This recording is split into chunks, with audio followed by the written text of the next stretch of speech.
Okay, we'll start. I may have to stop a little. I may have to stop a little early because Jeff's making his wife's unveiling. So I thought he told me making it 11:30, but he told me making it 11 o'clock. Yeah, we got you. Rabbi, can I get you something to eat? Not yet. Let's first do some learning. So we'll start. Last week we left off with a question. We'll start first with this Rashi, and whoever has that link that he sent out, we're going to basically be focusing on the Archaim HaKadosh and going from there to things that we speak out. But the beginning of the Archaim is what we're going to be learning. So if you want to pull it up, that's really what we'll be focusing on. The beginning of Archaim on Breishis. So just the last Rashi on the first pasuk is Bara Elikim.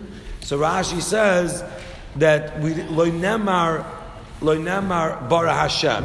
In other words, we all know that there's a difference between the Shem Elikim or the Shem Hashem. Hashem is Rachamim, it's pity, and Elikim is din. So it says, Breishis bara Elokim es hashamayim v'sa'aretz. Now that's all lashon of din, because shamayim is also lashon of din.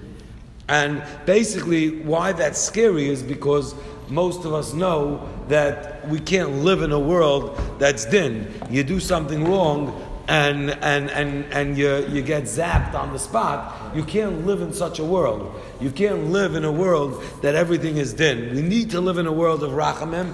None of us can manage. Thank you. None of us can manage in such a world of things. So it says Breishis bar Elikim as a shamayim v'sa'aretz. It says Rashi shebetchila ola b'machshavta livroy b'midas adin. Originally, the Eibishter wanted to make this world midas adin, which would be a very scary place. Anyone who did something wrong would be finished forever. And we wouldn't be able to leave. Ra'ah she'ena olam eskayim. The Eibishter sees this world ain't gonna work. Imagine you're creating in your company some type of whatever it is, and you realize this way won't work. So the Eibishter realized it won't work. Higdem midas harachamim. So he changed it to midas harachamim.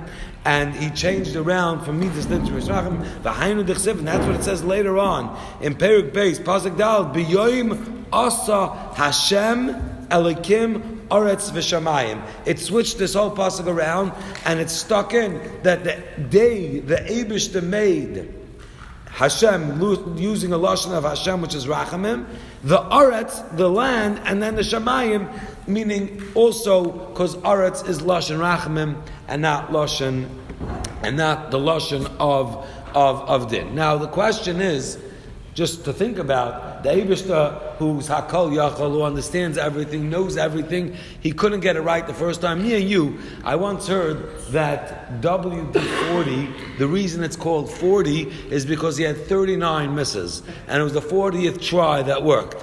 I once heard this from Harav Paul Harvey. He usually gets his things right. So in other words, if the Mela, me and you, we can't get it right. I understand. We need to try and try again. The Eibishter couldn't get it right on the first time. I remember also a medrash. I didn't have time to look for it this morning, but I remember a medrash that the medrash says it could be right there. It could be easy to find. I'll try to look for it before next time.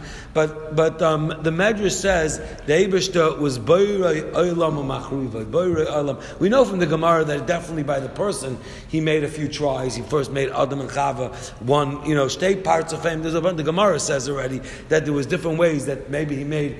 Imagine just being married and your wife is like attached to you wherever you go. She thinks with you. You know what I mean? Talking about Shalom Bayis problems. At least we're two separate beings. You can. But then we were mamish one being. We were.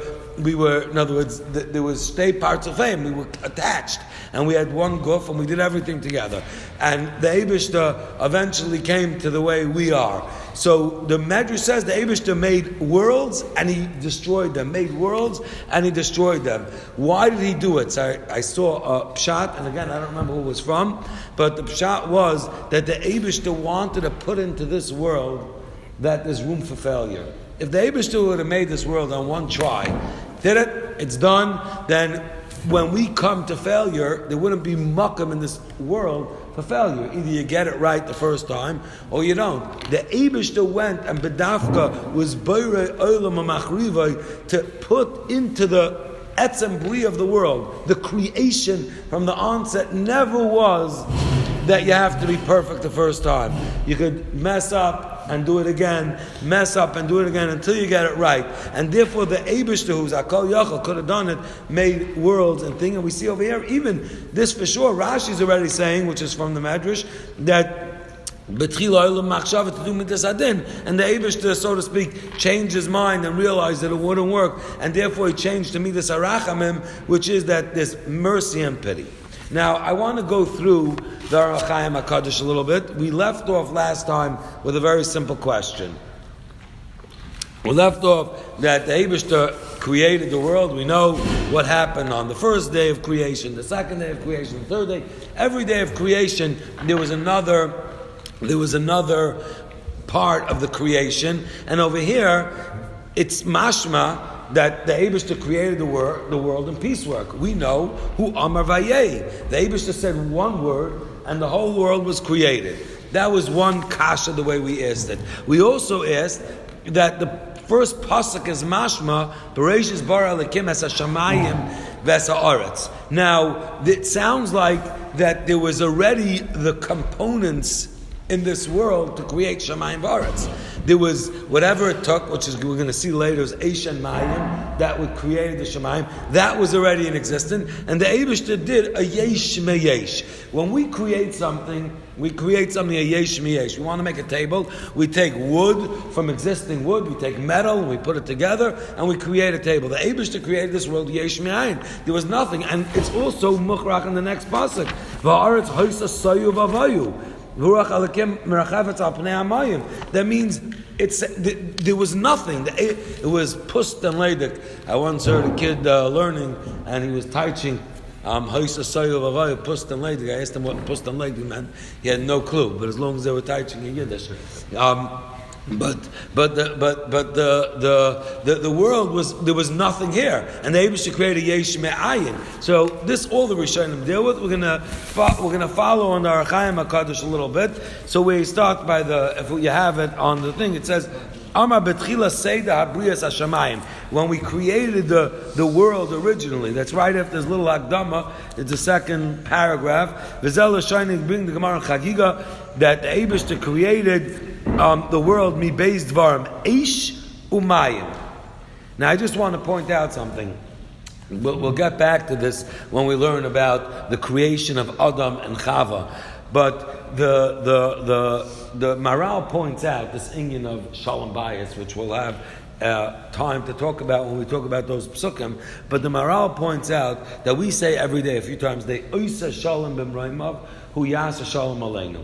And he says, what does it mean that there's shalom bias? What does it mean that a person has shalom bias? And there's like a standard line, somebody would say, no, we don't fight. We have shalom bias. Is that shalom? Is shalom bias just literally meaning that we don't fight? Shalom is something obviously more than that. And I can prove it to you first of all. Oisa shalom b'mraimav. What does it mean? That there's fights up there and the Eibishter is busy, putting out fights and working the crowd. Well, what's oisa shalom b'mraimav? Really, if you want to add to that, you find this throughout the Torah. You find that we'll see image coming up that Avram Avinu, the Eibishter says that he gives him a besura, the Malachim come, and the Eibishter gave him a besura that he's going to have Yitzchak, and through the Malachim, and it says he laughed that his wife is old. Now the Eibishter comes to Sari Imenu, and he says, V'adoni zakanti. What are you talking about? Adoni zakanti. That Avram Avinu didn't say that she's old. I'm sorry, Imenu laughed. I'm sorry, I said that wrong. Imenu laughed and says, V'adoni zakanti, my husband is old. When the Eibishter comes to Avram Avinu, he tells him that your wife said, V'ani zakanti, that she's old. What do you mean? If you read the psukim, you see what she said. That's not what she said. She said, "Va'adoini zakanti," that my husband is old. So she couldn't. So says Rashi, no problem. The Eibishter was mishana mepnei hashalom. He's got to keep the peace. Between Avram and Sarah, he has to keep the peace. What is that supposed to mean? Avram and Sarah were married 80 years at that point. It's not Sheva brachas anymore. There's not. We're already past that. Also, it says, the Malachim asked him, you're still saying L'chav Baila 80 years later, 90 years later. What's going on over here? What's the Yesod? Now you see also by Yaakov and Rachel. Yaakov says, when Yosef is born, she says, Asaf Escher Pasi. Now, I'll have Shalom Bayis because, Yaakov's going to come home, and we're just saying a Rashi, I'm just spelling out a Rashi. Rashi says, Yaakov's going to come home, and he's going to say, who ate that kugel? It was leftover kugel. What happened to it? And she's going to, till now, she had to fess up, like, I took it. And now she could say, no. It was that Yosef, that, your son, he's the one who ate it. Or, who broke that glass, Rashi says. And she's going to say, no, it was Yosef, I didn't break the glass. So what's the Vart? The Vart is, says the Maral, that B'atzim Avram and Sarah had the highest level of Shalom Bayis that there was, period. There was no greater Shalom. So the Eibush has to be Meshana B'nei Shalom. I'll just add to it one thought. That really, it wasn't even an embarrassing thing to be old then. You didn't look old. Fakert. Old meant wisdom. Old, and like we were talking about before, they lived a lot longer also. So old was something that was a chashuv thing. You didn't look bad. Till Yaakov Avinu, the bodies didn't slow down. So you were just as strong as you were when you were 29. That's what it says in the serial. You want to be 29 again, right? And you were just as strong as you were then. You were ready to go, and you were glad to had that wisdom, and you had the knowledge, and you had the experience. So the Eibush has to be Meshana B'nei Shalom. But the moral is mazba that shalom, oisa shalom and roimav is, and this is how the moral says. Now I want to add something to the moral. The moral says that the malachim are eish and the rakia is mayim, the malachim are fire and the heaven is water. That eish and mayim should live together. That's called a matzav of shalom. It means that such normally on this world, eish and mayim can't be together. Water puts out fire. And that you could have a mat, and that comes from a lack of unity, a lack of shalom. So to have that Eish and Mayim could live together, that's the case, that's the level of shalom that we're trying to achieve by having, by the Eibush is trying to achieve, and that's something a davar ruchni, and that even Avram Avinu, a davar ruchni, you never reach the end, you keep growing in, and that's even negay to Yaakov, even negay Avram and Sarah, and that's the Oisa Shalom Amraim of V'yasa Shalom Aleinu. That's what we're asking, that we should have that level of unity, and it's not just about that we didn't fight and we got along, it's a level of unity where Yamamish become V'yul Abbas Echad, which we'll get back to when we get there. But I want to add to that, if you look in the Archaim HaKadosh over here, he says that the creation of the Shamayim alone was Eish and Mayim. I understood from the Maral, and I didn't re-look it up in the last 15, 20 years. So I'm not saying that could be, if you look in the Maral, he takes care of this. But the way I remember it is the way he's saying the Malachim Ha'ish and the Rakia is Mayim.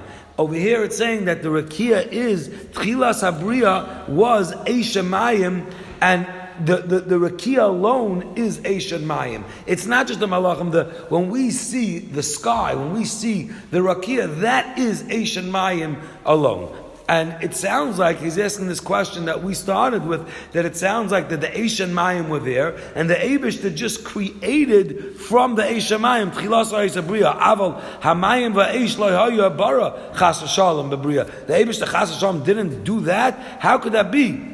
And so he says, so Chazal when Nishmar mi Beis Ha'aris, he was careful that you shouldn't think that the Eibush didn't create it and it was there already, that you shouldn't think that, and therefore it says, like we said from the next pasuk, that it wasn't there. But it's still not clear. He's not happy with this. Lo hispik Lohispik lahasir atois, says the Ohr HaChaim HaKadosh. He's not happy with this that you go to the next pasuk and you read that it says v'haaretz ha'isosayim v'avayu. I guess the Ohr HaChaim was worried about the ADD generation. You might not get to the second pasuk. You just got the first pasuk and that's it. You got stuck on the first pasuk and you might not realize that. Or just in other words, it's misleading. So you have to convince one of them that it was that which one it was. So therefore he says ki l'dvarim. It sounds like that there was mayim and eish va'afa v'ruach, and he said avadar v'chazal lo hispek lahatas atoyis ki l'dvarim lama lo haidia akasav achakem. Why afterwards didn't the pasuk come and tell us that bara mayim v'eish va'afa v'ruach? And why didn't the pasuk come and enumerate exactly all these things that the Eibishter was also created, and not just leave it that just by the fact that it says v'haaretz ha'isosayim v'avayu. And v'yikva mayim v'tera yabash is mashma that there was mayim, and all of a sudden the Eibishter, all he did is he took away the mayim, and now you were able to see the yabasha. And not that he was buried, so you could come to a tois. Now I just want to point out, once we're doing this, we make a bracha every morning that we roika ha'aretz al hamayim. And a lot of us say the brachas halfway sleeping, and you don't think about it. These brachas are amazing, ba'atzam. If you think about this bracha, roika ha'aretz al hamayim, imagine the Eibishter could have made us a beautiful world. And I think there's one place, I don't know, my brother went there on vacation, where everywhere you go, you have to take a boat. Venice, maybe it's Venice, fine. So Ba'atzim, you could technically live like that. You have buildings built, and you come out of your house, you go into your boat, you go to shul, you go, and in Hilchos Shabbos, I saw once a big shaila about if you live in such a place, if you're allowed, how do you go someplace on Shabbos, and all types of shailas that come up. So Ba'atzim, you could do it. But Lamais, it's very not practical. It's cute for a nice week vacation. It's cute to live like that for a little bit, but to live like that on a regular basis, to live that you can't run outside. Now imagine, people look for houses, they want a house where their kids can just run outside. They don't have to be worried they're going to run into the street. Imagine you have to be worried that the kid's going to drown. They walk outside, they're going to drown. It's a scary thing. So the Eibishter was good to us, and he was roike ha'aretz al hamayim. We could have left everything water, and he made it aretz, that now I open my door and I walk out onto solid ground. So that's really what we're supposed to think when you make the bracha. You stop for a second and think. It's not Eitzah Tov is if you don't think that you'll think about all the brachas. So every once in a while, pick a bracha, and for the next week you're going to work on this bracha. Shalai Asani Goy. Whichever bracha you want to work on, or you work on that bracha that week. So at least when later on you get used to saying it, you think about the bracha a lot more when you say it. Achin kavanasa hakasav, says the Ohr HaChaim HaKadosh in Gimel. Achin kavanasa hakasav hu al derech,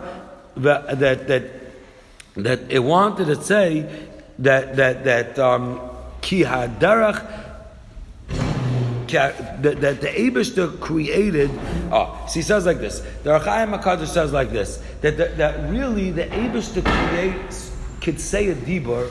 No person could understand and imagine what this is. Meaning, we don't have the brain capability really to understand such a musig. And he's going to explain right now that the Eibishter yachal adaber dibur bilti, that he could ki ha'adon baruch hu yachal adaber dibur bilti musig, that a person can't, that he could say that a peh yachal adaber, which is that he could say a bunch of diburim all at once. V'loy koidim dibur l'chaverei. Meaning, we know that we heard about Reb Chaim Oizer, that he had the brain capacity to have two conversations and write two tshuvas on different things all at once. He was able to have two conversations going on and have the brain ability to write two tshuvas at once. I mean, he was able to divide his brain. But for us to understand that you could say more than one word, I guess in a clear open that people could understand it, and it should all come out, not one at all faster than the other, that's something that we can't be masik. It doesn't belong on this world. But that's what the Eibishter says, B'dibur echad nasa, that's what it means. That the Eibishter was able to say one dibur, create everything at once. L'shoinim asa dvarim and lamashal. He quotes the Gemara in Chagiga Daf Yud Beis. V'zel l'shoinim asara diburim nivra b'yom echad. Asara dvarim nivra b'yom echad. Shemayim v'aretz or v'choshech.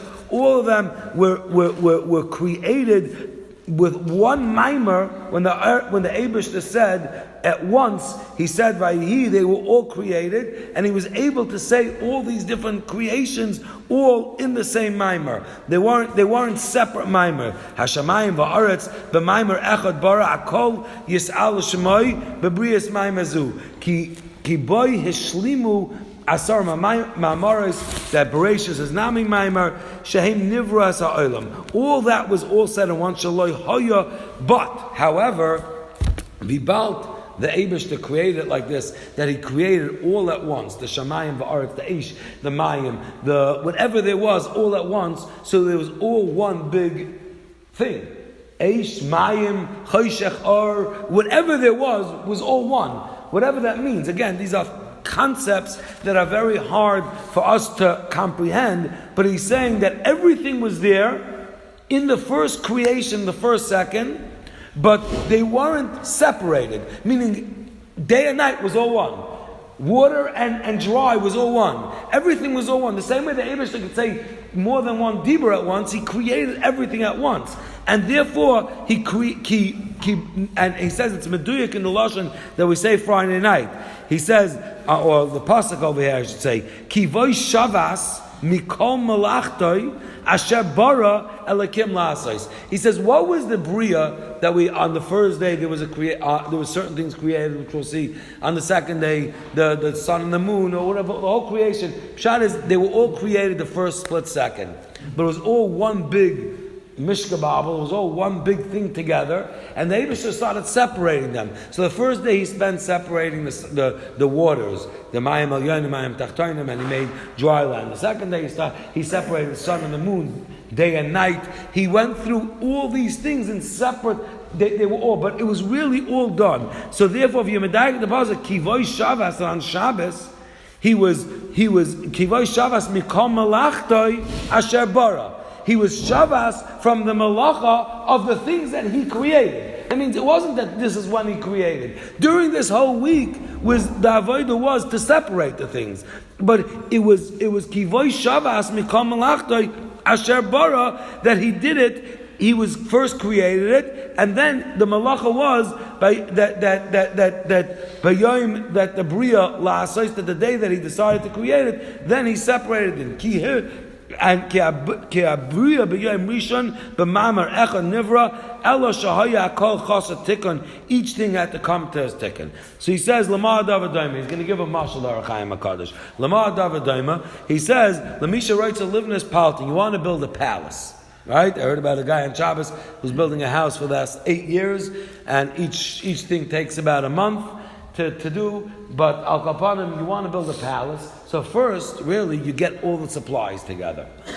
You don't start building when you're not going to have what you need. So you come together with all the supplies, and then you start breaking it up. You start with the foundation, the cement, or whatever it may be. So he says, so too, Kaviyachal HaKadosh Baruch Hu, when he wanted to build this world, he first brought everything together. He had a storage house of Eish, Mayim, whatever you want, was all one big storage house. And then afterwards he started being Baira. He was burying each thing, and he took it out of its thing, but it was all done b'maimer echad.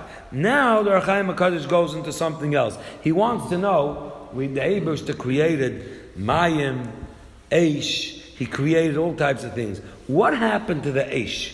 How come it doesn't say in the Bria where the Eish was? Now, granted, Eish is something which is obviously a ruchniistic thing. We light for yard sites, we light Ner Neshama, Yom Kippur, we're lighting Neirus. The Eish has a lot of ruchnius in it. It has a physical body, you can take up a lot of things, but you can't touch it. It's almost like wind, right? You touch it, there's nothing there, right? It just, and you can light a lot of Eish from one Eish. So there's something ruchniistic about it. So he wants to know what happened in the Bria, in the days of creation. We don't find where Eish. We found about the Mayim. We don't find about the Eish. He says, Shaloi huska tikun kolekar hayedua ki ha'esh lo gila Hashem mekairoi ki gila Hashemayim va'aretz v'amayim. The Eibishter wasn't megal of the mekar, and he saved it. He saved it va'aretz v'ain, and it's nelam, and therefore it has a special kiyum and has a special level because it's something that's hidden. He left it in its place, meaning the water, the shamayim, he took out of that mix that he had in the first day, and he brought it out to this world. So we know about it. He left back over there, and he left it there. This way, Adam should have a makam to create Eish. What we're going to see in a minute, I'm going to read you the Medrash. The Medrash says that it was Matzah Shabbos, and Adam was feeling down. I'll read it to you in a second. And the Eibishter put into his mind to take 2 stones, rub them together, and there came Eish. And he was very impressed with himself. This goes into what we spoke about Shabbos morning, that idea of that koichi v'otzim yadi. We think we created everything. And Rosie was telling me afterwards that he went to the Franklin Institute in Philadelphia, and he says over there they're showing you unbelievable, amazing things, and they show you in outer space and how things work. And he says it's pulling you to see the Eibishter. It's pulling you to see me bara Eila. And he said the whole time he went to a bunch of IMAXs over there, not once did they mention the word God in the whole thing.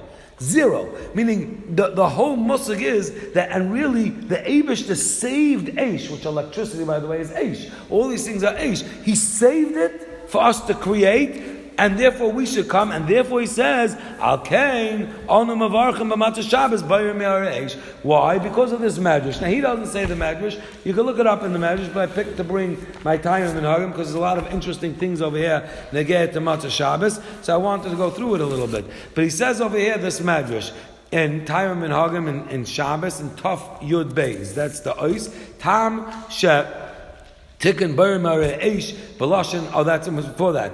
Tam, it should be earlier. 1 second. Where he talks about this Medrash. Yeah, Tam should. That's already there. Tam shemavarchin ala or Taf Reish Yud Taf Yud Aleph. I'm sorry. Tam shemavarchin ala or b'matzah Shabbos. Lefi shehaschalas briyasoi b'matzah Shabbos. When did the Eish get created? We said the whole world got created in 1 second. But the Eibishter spent the whole week pulling it out. Not Eish. Eish stayed in its makar. And then afterwards it was pulled out.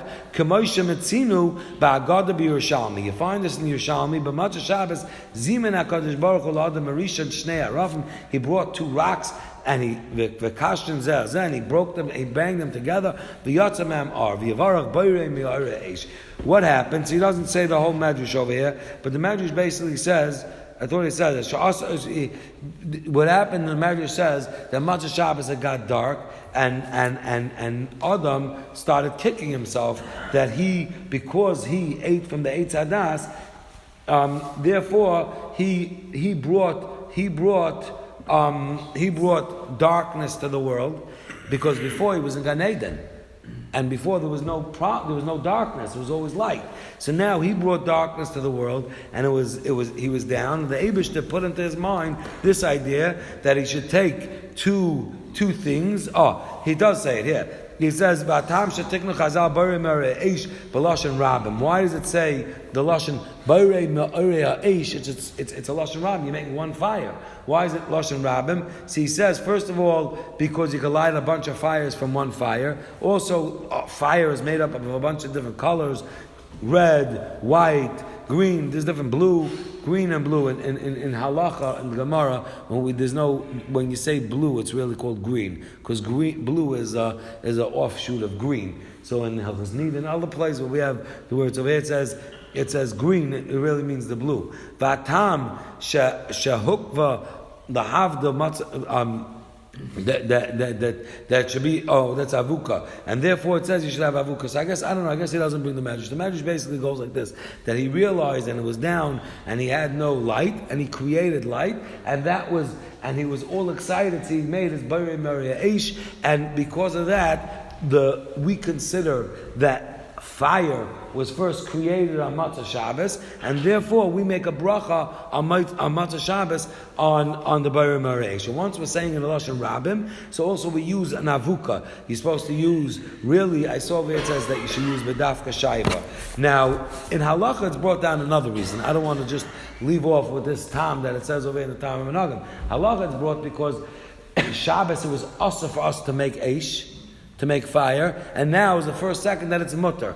So we're creating fire, we're making a bracha on fire. That's now, why in Yom Kippur we do that. Yom Kippur we also do, and Yom Tov we don't. Because Yom Tov you're allowed to have fire. So it's only when it was usher, now it's mutter. But over here, the tam comes from this. It's not a stira, the reason behind it, and what the halacha is, don't have to be exact. It could be a halacha. The reason they created such a halacha was based on the story with Adam Rishon.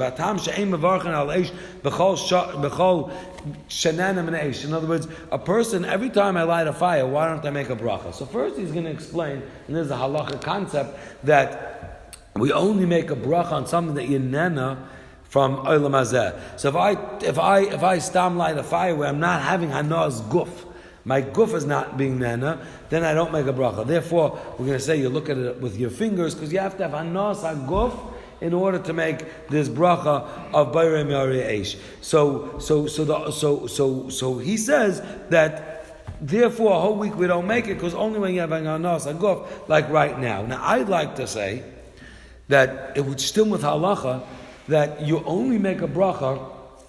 Let's say you sell besamim. How often do you make a bracha? Or in Yom Kippur, people want to know how many times can I smell the besamim that they have, and how many times can I make a bracha? So the din is that if you are selling besamim, or you're in a store that they sell besamim, so kol zman you're in that store, or you went out, you're planning to come right back in, you don't make a bracha. But if you left for lunch and you come back, you can make a new bracha. Whenever there's like a break in the action and you start again. So over here too, I would say that light, we're constantly being nana from light. This is also light. We're constantly being nana from. There's never a thing. Shabbos, we take a break. So Matzah Shabbos, we make a bracha, and that bracha goes till Vaita. Right? The same way if I'm learning, right? Even if I go to work, it's not even considered a break, ba'etzem, because I'm not usher. I'll give you one good mashal, just came to my mind. If you're wearing tefillin, and you have to go to the bathroom, so the din is, if you take off your tefillin to go to the bathroom, so if you went ketanim, you don't make a new bracha. If you went gedolim, you make a new bracha. Why? Because ketanim, you allowed be'etzem. We don't do it, but etzem, you could be wearing your tefillin. So you didn't have a hefsek in your tefillin. Mashen to go gedolim, you're not allowed to be wearing your tefillin. It's usher. So you had a hefsek, so now you have to make a new bracha, which you could. You put it back on, and you make a new bracha. So anytime there's a zman of isser, and then you start again, so that applies after. So I want to just add to this, that the reason we don't make a whole week, because you made it on Matzah Shabbos, and that it's mamshech a whole week. Now, he says that Kedei, why do we look at, he says, and therefore you have to have hanas aguf, so you have to look at your fingernails, and that's what we're supposed to be doing. You're supposed to be looking at the reflection of your fingernails from the light. That and therefore the guf is nana. And then he asks over here, he says, why do we look at our fingernails specifically? Look at, I don't know, the palm of your hand. Look at something. You just take the light and be nana. Your guf has to be nana, fine. So first of all, because the fingernails keep growing, and it's like a bracha you're giving to yourself that you should have lots of children. Sheyifratzu v'yirbu, like the tzipar. Now this whole thing that it says you can't cut your fingernails on Thursday because they're going to grow in 3 days. The Metzias is not like that. The Metzias is it starts growing right away. So there's such a halacha about cutting it 3 days before, but it's not because that's when it starts growing. It grows in 3 days from now. That's a shtickle. Shlomo Zalman talks about that, but that's not for right now because it grows right away. Another thing is that could be there was fire coming out of Adam's fingernails, as I state.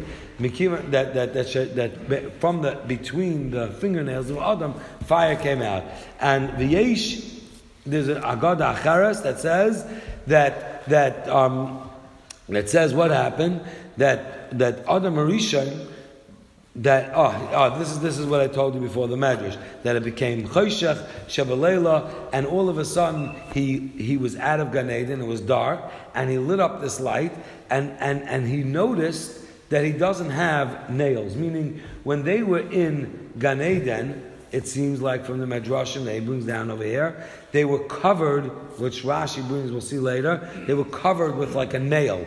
Instead of, they were arum, but they weren't arum. The same way my fingernails covers my fingernails, somehow they had some type of fingernail covering, not fingernail, it was a goof nail. They were covered, they didn't need clothing. Once they ate from the Eitz Hadas, they lost that covering, and all of a sudden he looked at himself, he says, Aram, I'm Aram. And also it says on the bottom over here that from the Medrash that he had Anania covered protecting him, and he lost that also when he ate from the Eitz Hadas. So we see the same type of theme that we spoke about in the Sukkah, that when we do an Aveira, the Anania covered is the closeness of us to Hashem, and he lost it when he ate from the Eitz Hadas, just like when we did the Egel, we lost Anania covered, this Mussar. So therefore, the Bedafka, we use our fingernails, because over there, that's what Adam Arishan noticed that he was missing. So we want to look at our fingernails. Other things he says that the chitzonium and all types of things that were put away for Shabbos, all types of bad things in the world, and because Adam Arishan and when you look at your fingernails, somehow it takes away those chitzonium, and it's like a balance to take away those chitzonium. And he keeps going with a bunch of medrashim, but Al Kaponim, he says basically you have to look at the back. There's a machlokes if you look at it just the back straight like that, or you look like that. But zicha, if you're looking like this, your thumb is supposed to be covered over. I'm not getting into, because it's late, I'm not getting into all the reasons that he goes into. But either you're supposed to look at it like that, where it's backwards, or you could go like that, but you're supposed to cover over your thumb as you do it, and you're supposed to bedafka see the light and see the light. Now, I guess I'm going to start next week, because I just want to stop because Jeff is waiting over there. I will see next week a little bit more about why ladies can't drink from the Havdalah, and the minhagim that you're supposed to do, pouring the wine on the floor, and all types of good minhagim that I'm sure your wife will be very happy with.